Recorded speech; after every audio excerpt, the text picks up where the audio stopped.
Mr. Vice Chairman, I wish to make a few observations of a general nature on the appropriation bill. I know that this is an appropriation bill and not the finance bill, but perhaps it is permissible to make a reference to the policies which underlie this bill.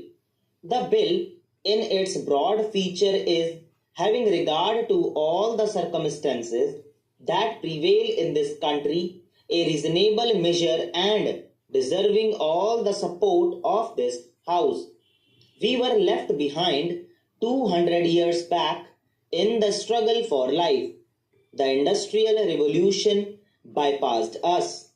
We are now in the atomic age and we have somehow or other, if we wish to exist as a decent country in the world, to make up for lost time.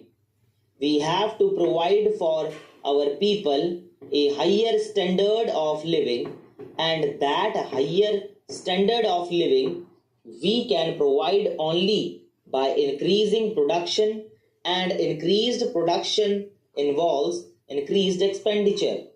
You cannot have increased expenditure without heavy taxation, and it is inevitable, therefore, that the tendency to tax more and more should increase with the expansion of states' activities.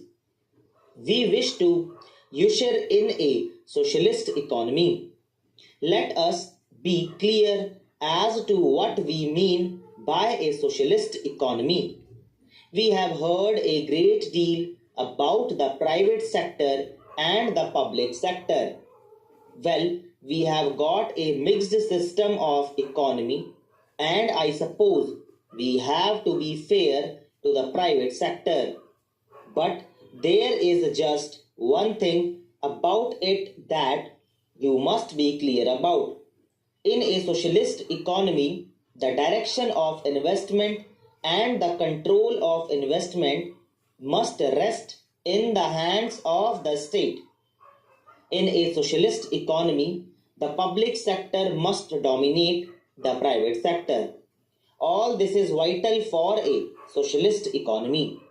I was glad for that reason to find as an ordinary citizen who was engaging himself in legal studies that we have nationalized life insurance. I hope we shall maintain and continue that policy. I can see no alternative to expansion of state activity in all directions that concerns the common man. It is only in some such way that we shall be able to provide employment to our hungry millions. Of course, it does not mean that every tax is a good tax.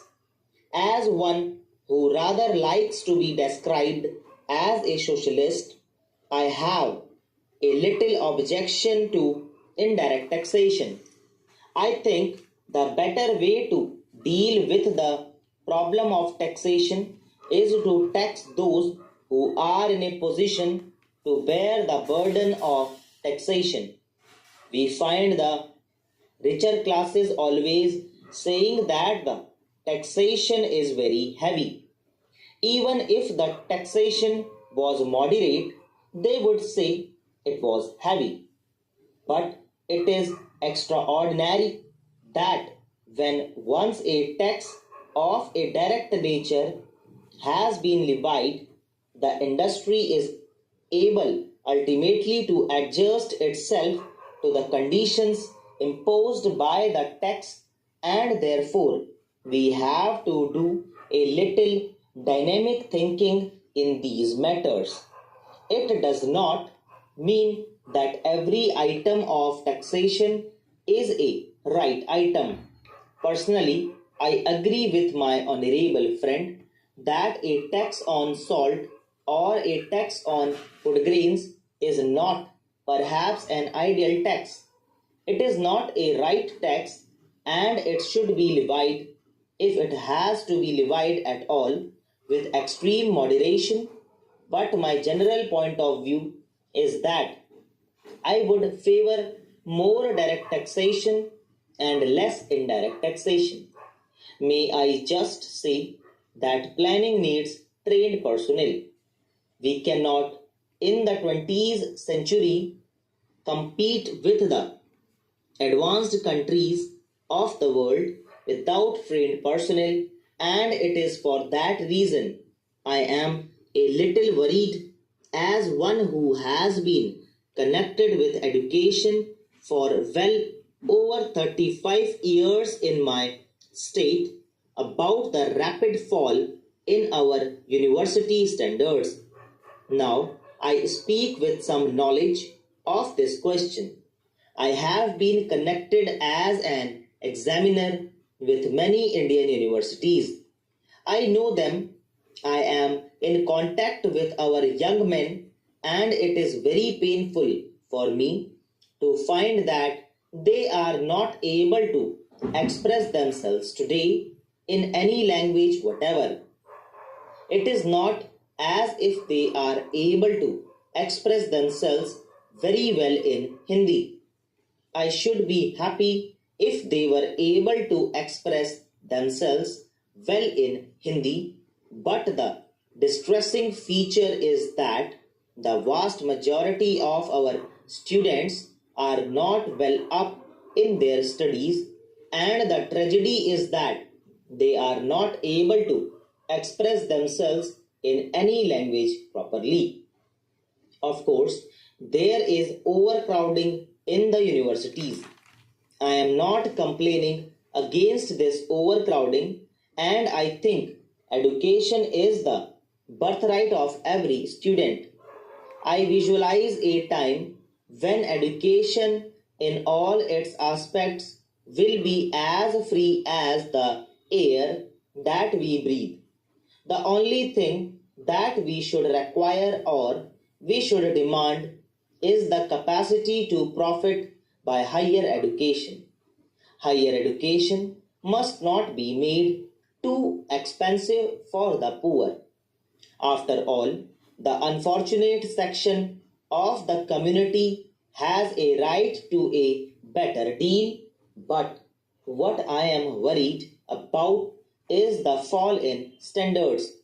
We cannot ignore the claims of expansion, and there has been a considerable expansion of secondary education in our state. I think it is right that there should be this expansion.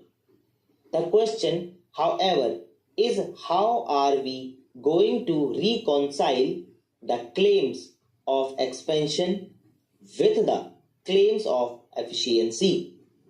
I am all in favor of diversification of our educational system, but by mere diversification of education, you will not be able to solve the problem of unemployment among the educated unemployed.